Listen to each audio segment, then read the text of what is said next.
So we're doing a round layer. So it's a layering technique that complements the head shape and builds up more of a round shape around the curvature of the head. And it will complement his curls. Round layers are really good for curly hair. I'm working in pizza sections, pivotal point from the top of the head, working around in triangular sections, pulling out 45 degrees to the head shape. People find curly hair more challenging than straighter hair because sometimes they don't pull it with enough tension. You've got to put it really good tension to get an even balance all the way around. Most people don't pull it hard enough and it becomes more looser, and then you never really get a nice, precise cut. You should cut curly hair the same as you do straight hair. You should treat it the same, no different. The only difference is that you've got to take less off because it springs back into shape. So a lot of barbers might blow dry hair straight and then cut it afterwards. Again, that's maybe a technique used to make their lives a little bit easier. The way I was taught to always embrace the natural hair texture and to work a haircut that complements the hair texture.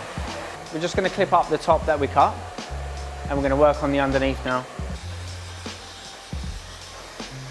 So going to take the weight around the left side up until here, and then we're going to make it longer as it gets to the back.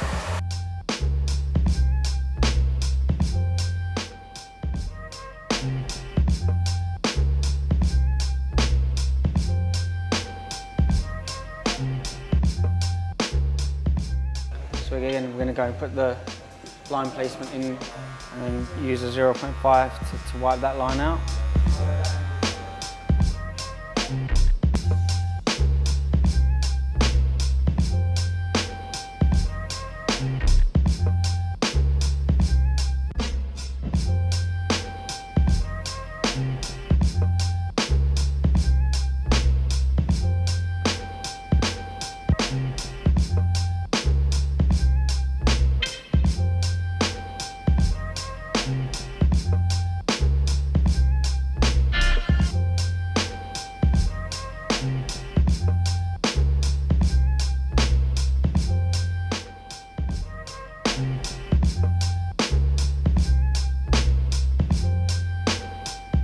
Acceptable bone's really low. I'm going to see if my line's going to work in there.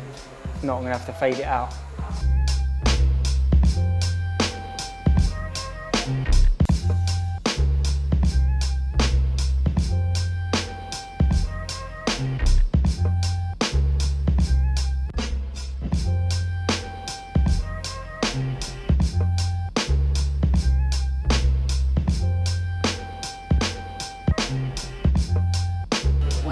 When I'm working creatively, it's really hard to explain what I'm doing because I change my mind all the time. So I want to change that bit, I want to put that tool up, and I want to put this tool up, change, get that bit right.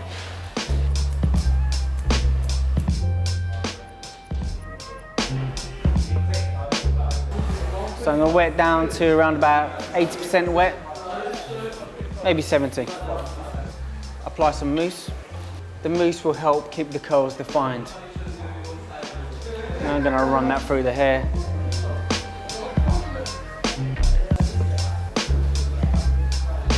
A diffuser allows the hair to move through the hair dryer much slower. So if you didn't have a diffuser,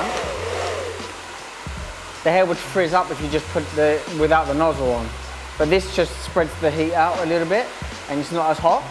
I never like to dry it to 100%, so I'm going to dry it to around about 80%. The trick is not to run your fingers for it too much, otherwise it'll frizz up. In between the haircut, it was touch and go. I didn't know whether I liked it, I don't know whether it was going well, but then I just kept on persevering with it and kept on working on it and worked on bits that I didn't like. Slowly, I started to like it. Cool, huh? Cool, eh? See, no one's got this haircut, you know?